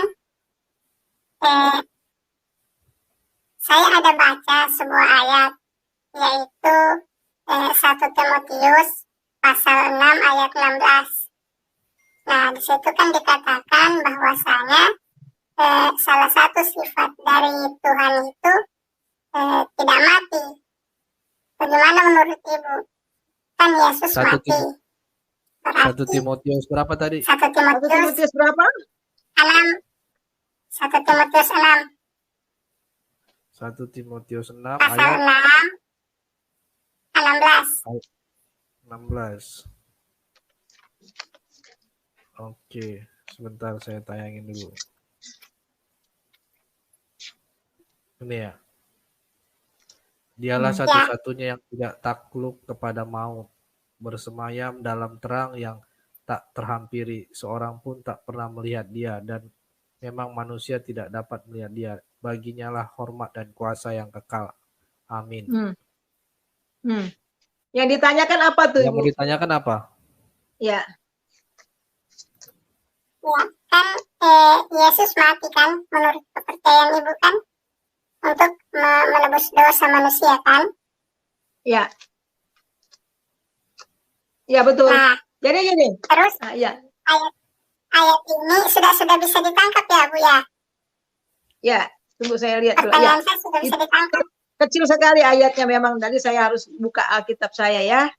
1 Timotius 6 ya. Ya, saya sudah tangkap. Ya, ayat yang keberapa tadi? Enggak kelihatan nih. Ayat 16, ayat 16. 1 Timotius 6 ayat 16 ya. Ayat 16, iya. Ayat 16 ya, saya baca ya. Dialah satu-satunya yang tidak takluk kepada maut, bersemayam dalam terang yang tidak terhampiri.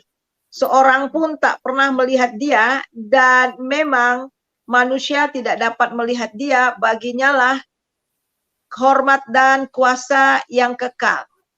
Jadi kita lihat di sini yang ditanyakan, Tuhan itu kok Tuhan Yesus mati. Nah, gini ya. Jadi saudara, ya ibu bapak ibu ini ya, kenapa Allah harus menjadi manusia? Allah memang nggak pernah mati, ya Tuhan nggak pernah mati, ya. Tetapi kita harus tahu bahwa Yesus itu manusia 100%. Yesus itu 100% manusia, dia juga 100% Allah. Dan yang mati di atas kayu salib itu adalah Yesus yang 100% manusia. Tujuannya mati di atas kayu salib itu adalah untuk menebus dosa-dosa kita. Sebab itulah dia harus menjadi daging. Ya, firman harus menjadi daging. Supaya lewat daging Tuhan Yesus, dosa-dosa kita ditebus. Nah, itu dapat kita baca di dalam saya akan bacakan itu di dalam Roma pasal 8. Ya, Roma pasal 8 ayat yang ketiga dan keempat. Mungkin bisa ditayangkan di situ. Ya, memang Roma 8 ya, Roma 8 ayat 3, Roma 8 ayat 3 dan 4 demikian bunyinya. Demikian bunyinya, sebab apa yang tidak mungkin dilakukan hukum Taurat karena tak berdaya oleh daging telah dilakukan oleh Allah dengan jalan mengutus anaknya sendiri dalam daging yang serupa dengan daging yang dikuasai dosa karena dosa. Ia telah menjatuhkan hukuman atas dosa di dalam daging. Nah itu, dia telah menjatuhkan hukuman dosa di atas daging Yesus. Jadi ketika Tuhan Yesus mati di atas kayu salib, semua dosa dalam daging manusia, dalam diri kita ini, ya, dalam diri manusia, dosa seluruh zaman, bukan hanya perjanjian lama, perjanjian yang dulu, tapi seluruh zaman, dosa, dia menanggung dosa seluruh zaman, sampai zaman kita dan yang akan datang. Itu dosa ditimpakan di atas daging Yesus. Jadi saudara, Yesuslah yang menanggung dosa-dosa kita. Nah, satu hal lagi, Yesus tidak akan bisa mati karena hanya disalib. Tetapi dia sendiri yang menyerahkan nyawanya untuk tebusan. Itu dapat kita lihat dalam Yohanes. Kita lihat dalam Yohanes pasal yang ke-10. Ya, Yohanes pasal yang ke-10. Di situ di dalam ayat yang ayat 17. Ya, ayat 17. Bapa mengasihi aku, oleh karena aku memberikan nyawaku untuk menerimanya kembali. Aku telah menyerahkan nyawaku untuk menerimanya kembali. Ayat 18, tidak seorang pun mengambilnya daripadaku, melainkan aku memberikan menurut kehendakku sendiri. Aku berkuasa memberikannya dan berkuasa mengambilnya kembali. Itulah tugas yang ku berterima dari Bapa. Jadi di atas kayu salib dia katakan apa? Sudah selesai. Bapa, ke dalam tanganmu lah kuserahkan nyawa. Jadi dia sendiri yang menyerahkan nyawanya kepada Bapa. Nah, sekarang ada pertanyaan. Ya, ada pertanyaan begini. Kalau dia memang Tuhan, kenapa dia bilang Eli, Eli lama sabatani? Nah, dia kan 100% Allah dan 100% manusia. Sebagai manusia yang menanggung dosa manusia di atas kayu salib, Yesus sudah menjadi orang berdosa pada waktu disalib. Bukan dosanya sendiri, tapi dosa seluruh manusia seluruh zaman. Ditimpakan di atas Tuhan Yesus. Nah, Allah yang ada di dalam, Bapa yang ada di dalam Tuhan Yesus itu nggak mungkin menyatu dengan dia. Karena Allah itu kudus, ya, Bapa itu kudus, nggak mungkin tinggal dalam diri orang yang sudah berdosa. Walaupun bukan dosanya sendiri, tetapi dia sudah menjadi berdosa. Dia yang benar menjadi berdosa supaya kita yang berdosa menjadi benar. Jadi dia sifat pengganti. Substitution. Jadi Tuhan menggantikan yang harusnya kita ditanggung oleh Tuhan Yesus. Oleh sebab itulah Allah meninggalkan dia. Dan Yesus berkata, Eli, Eli lama sabatani. Nah, kemudian dia menyerahkan nyawa. Tetapi dia mengambilnya kembali, menerimanya kembali. Di dalam Yohanes pasal 17. Dia menyerah pada hari ketiga, dia bangkit. Nah, dikatakan tidak ada seorang pun dapat melihat Allah. Memang betul, karena Allah itu adalah roh. Tetapi di dalam Tuhan Yesus kita dapat melihat Allah. Ya, di dalam Ibrani pasal 1 ayat yang ketiga, Yesus itu gambar wujud Allah. Tahu nggak gambar wujud? Okay. Allah itu tidak berwujud, ya? Ya gitu kira-kira ya. Ya, Allah tidak berwujud, tapi di dalam Yesus seluruh kepenuhan Allah dapat kita lihat. Jadi itu ya, dan dikatakan bahwa dialah yang menang atas maut. Maut tidak dapat menahan dia. Karena pada hari ketiga dia bangkit dan maut tidak dapat menahan dia. Ya itu saja. Ya, terima kasih. Maaf kalau terlalu panjang ya. Tapi saya harus terangkan secara detail. Maklum saya dosen. Ya. Jadi harus detail. Terima kasih. Boleh, Ya, makasih. boleh saya menanggapi? Ya, boleh. Boleh Ya. saya menanggapi? Ya, Silakan, boleh. silakan.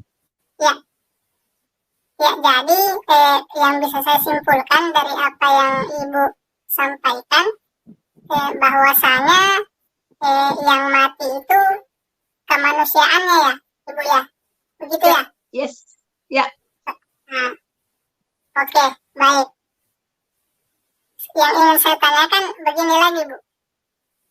Apakah kemanusiaan dari Yesus itu adalah bagian dari Trinitas itu? Kan Ibu menyembah Trinitas kan? Ibu menyembah konsep ketuhanan Trinitas. Nah, Ya. yang ingin saya tanyakan, apakah kemanusiaan Yesus itu, tubuh manusia itu bagian dari Trinitas? Bagaimana Ibu? Apakah itu bagian dari Trinitas? Ya. Jadi jadi ketika dia jadi manusia dia disebut anak Allah. Ya. Anak Allah itu sebenarnya Allah itu sendiri. Jadi kalau orang Yahudi menyebut bahwa dia itu anak Allah, makanya orang Yahudi berkali-kali mau lempar dia dengan batu ya, karena dia sendiri menyebut anak Allah. Dia menghujat bukan karena perbuatanmu yang ajaib, yang besar, yang kami mau melempari, membunuh engkau. Tapi karena engkau mengaku sebagai anak Allah. Jadi artinya sebagai Allah itu sendiri. Ya. Nah sekarang itu termasuk bagian. Karena apa? Termasuk tubuhnya itu bagian karena apa? Tetapi setelah dia bangkit dari kematian, dia tidak memakai tubuh jasmani lagi. Tetapi tubuh rohani. Ya. Tubuh rohani. Jadi tubuh sorgawi. Halo? Ya. Jadi ketika Tuhan Yesus, halo. Ya. Ketika Tuhan Yesus bangkit, dia tidak lagi memakai tubuh. Nah, sekali lagi, ketika Tuhan Yesus bangkit, dia tidak lagi memakai tubuh jasmani. Tetapi tubuh kebangkitan, yaitu tubuh sorgawi. Tubuh yang tidak dibatasi oleh ruang dan waktu. Ya. Oleh sebab itu ketika murid-muridnya sedang kunci pintu dia masuk. Jadi tidak lagi dibatasi ruang dan waktu. Itu tubuh kemuliaan. Kalau Alkitab katakan tubuh kemuliaan, tubuh sorgawi, tubuh yang dihidupi oleh roh. Jadi benar-benar dihidupi oleh roh, bukan lagi oleh darah dan daging. Sebelum dia naik ke atas kayu salib, dia masih dihidupi oleh darah dan daging. Tetapi ketika ya disalib, darah dan dagingnya sudah diserahkan untuk penebusan dosa. Nah ketika dia bangkit dengan tubuh, tetapi tubuh yang sudah mulia. Bukan tubuh jasmani lagi, tapi tubuh sorgawi. Nah sebenarnya nanti kita juga akan seperti itu. Kita akan dibangkitkan dengan tubuh sorgawi. Tubuh itulah tubuh yang kekal, tubuh ilahi. Ya, tubuh ilahi. Kita akan tinggal bersama-sama dengan Tuhan Yesus di sorga selama-lamanya dengan tubuh ilahi. Bukan tubuh yang dihidupi oleh darah dan daging. Karena darah dan daging tidak mendapat bagian dalam kerajaan sorga. Tapi oleh tubuh mulia, tubuh sorgawi, tubuh yang dihidupi oleh Roh Kudus. Jadi itu ya Pak ya. Ya terima kasih. Ya. Sorgawi. Ya silakan. Ada lagi? Kalau masih ada orang yang mau masuk, saya di skip dulu. Saya masih mau diskusi sini. Kalau masih diperkenankan, saya masih bisa. Masih ada yang mau saya tanyakan. Oh ya nggak apa-apa. Silakan. Gimana Bu Suryani? Ya nggak apa-apa. Ya boleh. Ya silakan. Ya. Jadi kan Ibu jelaskan ada dua tubuh ya. Nah, jadi yang Ibu jelaskan kan ada dua tubuh kan, tubuh duniawi dengan tubuh surgawi. Nah, jadi yang mati itu adalah tubuh duniawinya, begitu kan Bu? Ya betul. 100% manusianya, 100% manusia. Ya. Nah, tubuh duniawinya itu atau 100% manusianya Yesus itu Tuhan atau tidak? Ya, ketika dia masih hidup di dunia, dia 100% Allah dan 100% manusia. Ya. Karena aku dan Bapa adalah satu. Ya. Cuman setelah dia sudah bangkit dari kematian, dia tidak memakai tubuh jasmani, tetapi tubuh rohani. 100% berarti 100%. Kan? 100%. 100% maksudnya gimana, Kagami? Terputus-putus. Kagami. Yesus ketika ada di dunia kan 100% manusia. Dia dalam bentuk 100% manusia. Nah, 100% manusianya Yesus itu Tuhan kan? Meskipun dia 100% manusia, dia Tuhan kan? Ya, betul. Nah, berdasarkan Timotius 6 ayat 16 tadi, yang namanya Tuhan itu tidak bisa mati. Berdasarkan Timotius 6 pasal ayat 16.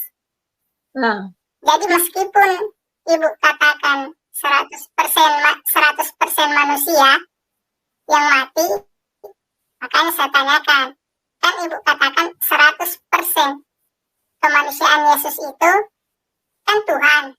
Jadi tetap masuk ke dalam ayat ini yang Timotius 6 ayat 16. Karena Tuhan kan 100% manusia Yesus itu kan Tuhan. Nah, Tuhan dalam ayat Tuhan tidak bisa mati. Nah, itu gimana? Jadi tetap saja, Bu. Tidak bisa Mak. Jadi ingat. Jadi gini, saya sudah tangkap. Jadi ingat, makanya dia katakan Eli Eli lama sabachthani. Jadi Tuhan yang 100% dalam diri Tuhan Yesus itu meninggalkan Tuhan. Jadi yang tinggal di salib itu adalah tubuh jasmani daripada daging daripada Tuhan Yesus yang menebus dosa.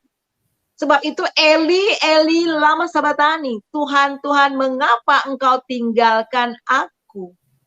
Nah, setelah Tuhan meninggalkan Tuhan Yesus dari tubuh itu, sebab itu dia kata, ke dalam tanganmu kuserahkan nyawaku. Jadi gitu loh, Pak. Ya, jelas. Ke dalam tanganmu. Jadi Tuhan Allah itu ya, makanya deh. Jadi jadi memang tubuh. Ya. Jadi Pak, jadi jelas ya. Jadi jelas bahwa ketika dia disalib, tubuh Tuhan Yesus itu menanggung semua dosa-dosa manusia. Dan ketika itu dia menjadi orang yang berdosa. Nah, Allah, Tuhan yang ada dalam Tuhan Yesus itu nggak mungkin tinggal dalam diri manusia yang sudah berdosa. Yang sudah penuh dengan dosa manusia, kejahatan, kebejatan, kemoralan yang bejat, apa semua ya, semua pokoknya deh. Sudah ditimpakan di atas Tuhan Yesus. Tidak mungkin Tuhan yang ada di dalam Tuhan Yesus itu tinggal pada tubuh yang sudah berdosa dan najis. Sebab itu dia keluar, dia meninggalkan, sekali lagi, dia meninggalkan tubuh Yesus di atas kayu salib.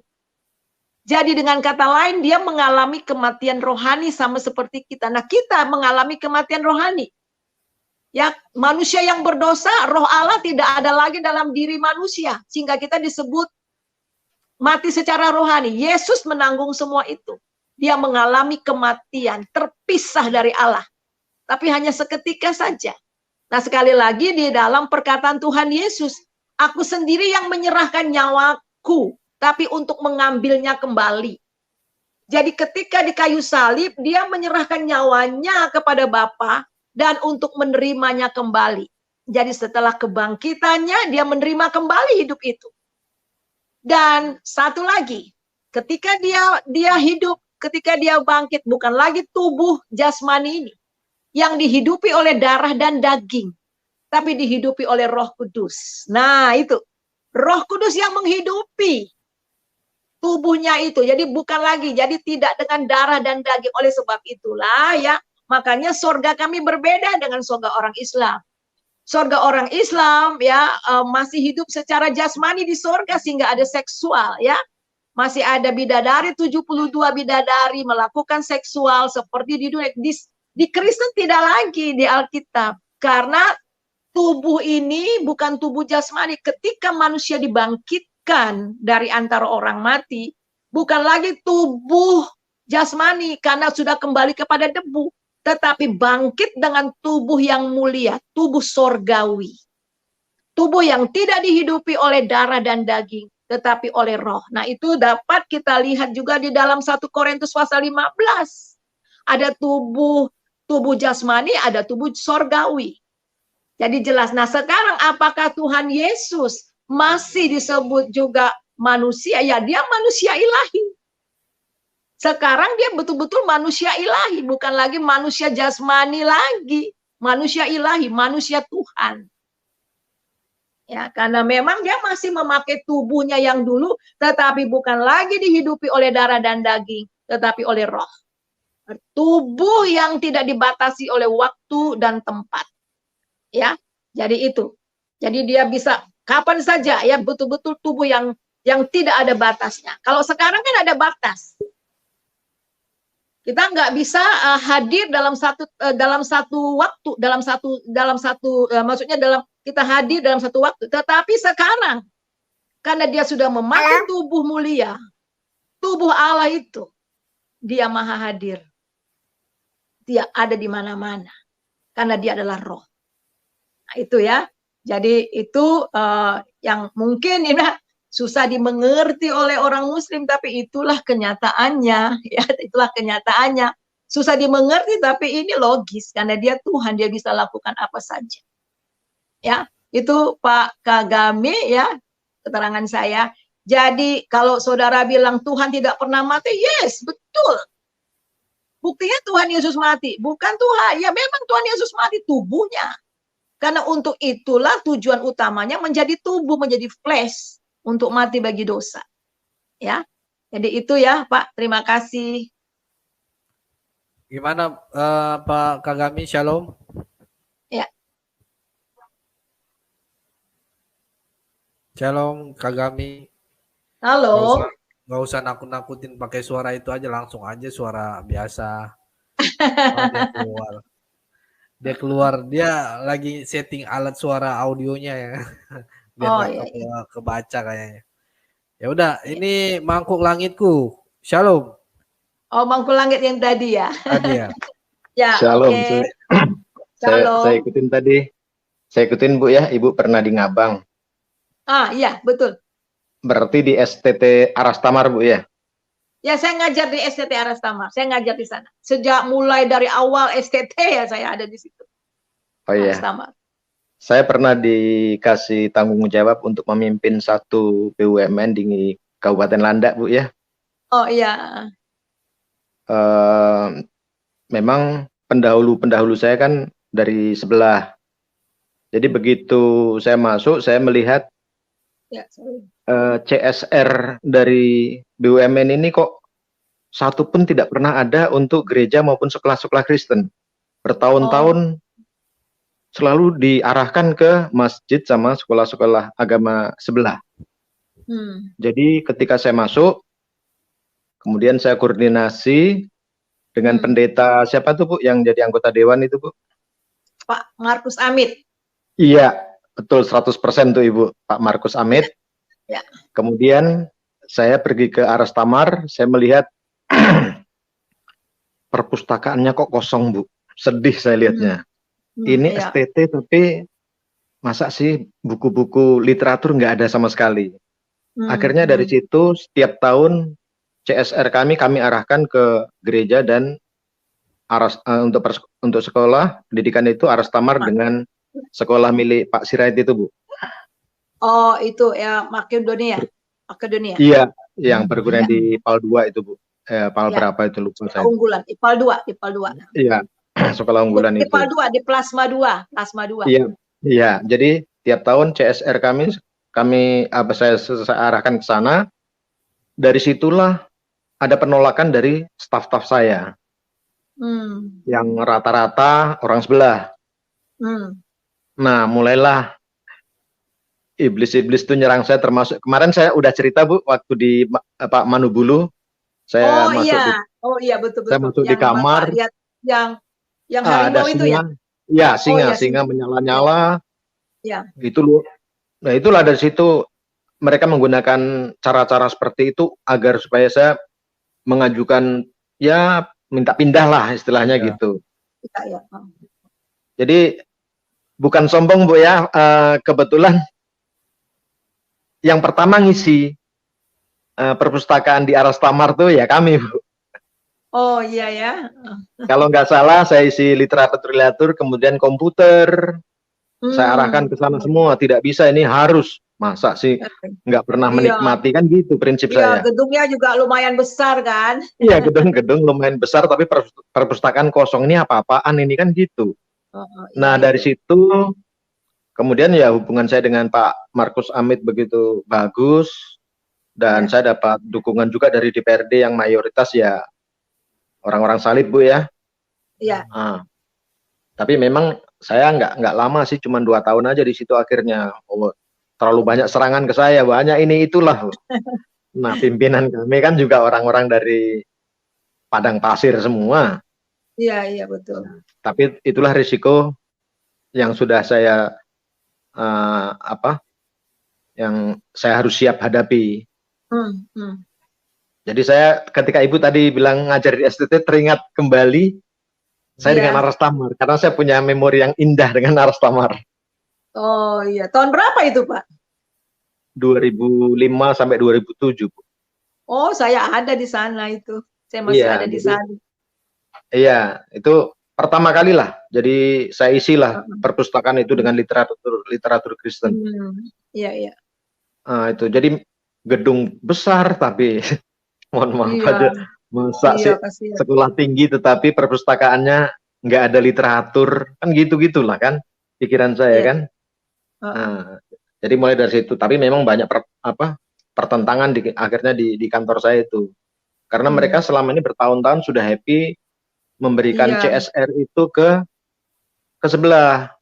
Nah, saya memang saya rapatkan dulu, ini kita harus adil, nggak bisa terus-terusan kayak gini. Masa CSR ke kalian terus, sama sekali kok nggak ada ke agama lain, nggak bisa, ini nggak bisa. Mereka sempat gini, ini itu macam-macam. Terus saya bilang saya punya kewenangan, karena saya yang bertanggung jawab untuk di pelaporan penggunaan anggaran ini. Saya bilang gitu, bukan kalian, saya yang bertanggung jawab. Saya kan bilang gitu. Iya. Tapi kalau saya harus bertanggung jawab, tetapi kalian yang menikmati, nggak bisa.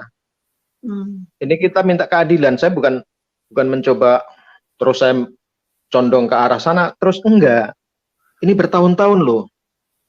Kantor kita tuh sudah bertahun-tahun, tapi satu pun tidak pernah menikmati CSR. Padahal kalau kita lihatlah peraturan CSR, berarti kalian selama ini sudah melanggar peraturan CSR.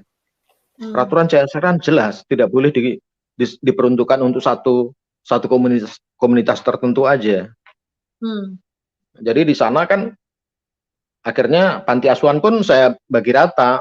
Kalau yang sebelah ya tetap dikasih, yang kita tetap kita kasih juga, tetapi persentasenya kan tetap harus saya bedakan. Bukan saya pilih-pilih, enggak. Minimal kami juga menikmati, saya bilang gitu. Nah, dari situ kan saya pindah ke Singkawang, Bu. Oh iya, Singkawang. Hal itu juga saya lakukan, karena setelah saya cek, ini sama gaya mereka ini. Aduh, saya pikir gitu kan ya, tapi akhirnya ya musuh saya bertambah kan itu. Musuh-musuh saya sungguh bertambah. Memang mencoba membela Tuhan itu luar biasa beratnya, Bu. Iya. Padahal betul.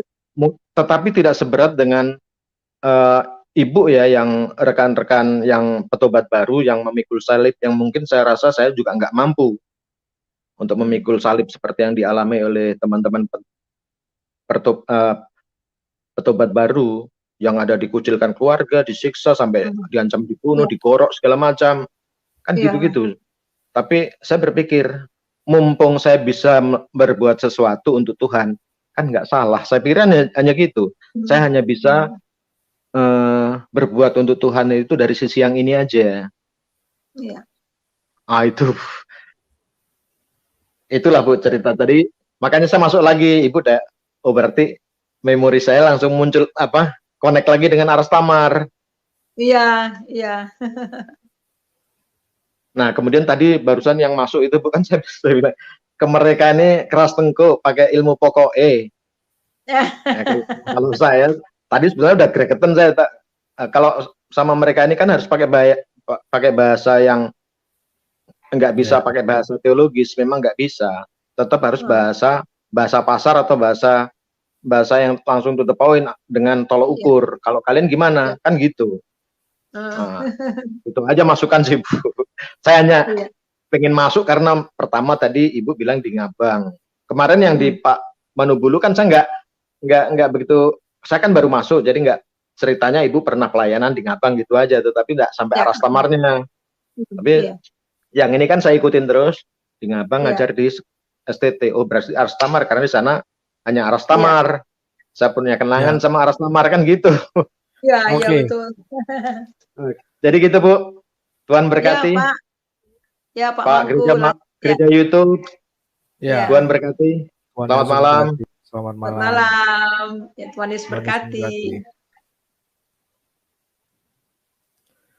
Oke Bu, kita sudah sampai di penghujung acara. Tadi udah penutup, tadi udah si Kak udah masuk, dia ini keluar masuk mungkin ya itu saya juga banyak belajar apa yang Ibu katakan tadi, firman Tuhan semuanya saya jadi ilmu buat saya lah untuk ini khususnya pribadi. Oke Bu, kita doa penutup ya Bu, Ibu yang doa penutup ya. Ini ada 509 orang yang nonton. Iya. Oh ini kita berdoa ya. Anak yatim mau masuk lagi nih. Oh. Lagi ya Bu. Yatim. Oh ya boleh. Iya. Oh. Silakan, Shalom. Ya, shalom. Selamat malam Ibu Suriati. Selamat malam. Ya. Selamat Leo. Iya, selamat malam. Puji Tuhan baik. Kesaksiannya sungguh luar biasa Ibu. Sangat membuat iman saya semakin teguh, ya diperteguh lagi. Saya juga berasal dari agama seberang. Iya. Iya. Iya. Ya gitu ya, sungguh luar biasa itu. Aduh. Memang kalau kita melihat gitu ya, melihat saudara-saudara kita gitu yang belum menerima Tuhan Yesus sebagai Allah Tuhan dan selamat pribadi mereka gitu. Ya kalau kita sih ya kasihan gitu ya sama mereka, tetapi ya karena ketegar tengkukan mereka yang mungkin belum waktunya Tuhan gitu ya. Betul, ya. Karena kalau saya sih ya hanya berpegang kepada janji Tuhan gitu, bahwa Tuhan Yesus apapun yang dibuatkan oleh Tuhan Yesus semuanya terjadi gitu. Baik itu dahulu, sekarang gitu ya, dan yang akan datang itu semua apapun yang dibuatkan oleh Tuhan Yesus itu terjadi gitu. Kita sudah alami, sudah melihatnya gitu ya sendiri gitu.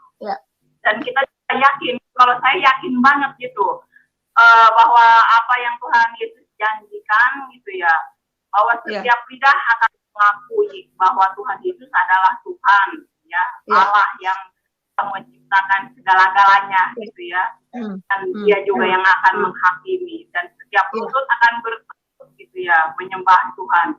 Itu saja yang kita pegang gitu. Soalnya kalau kita berdebat gitu ya dengan mereka gitu, soalnya mereka itu kan menggunakan logika ya Bu, logika gitu, logika banget itu pikiran manusia, jadi tidak menggunakan hikmat daripada Allah. Jadi kita sama mereka itu kalau memang mereka itu tidak dipilih oleh Allah ya, belum dipilih gitu ya, memang susah untuk mengerti gitu. Ya. Iya, ya tugas kita sih ya berdoa aja gitu ya, mengampuni mereka gitu aja. Ya. Ya terus maju perjalanannya gitu ya. Ya, makasih Ibu Yohana. Ibu, ya. Ada satu pujian nggak untuk apa? Untuk saudara-saudara kita itu ya. Pendek Ya. sih pujiannya ya. Ya. Ya. Isarohullah ayatul insan isarohullah ya kalimatuhu hanyalah satu nama Isa al-Masih Juru Selamat umat manusia. Amin. Isarohullah ayatul insan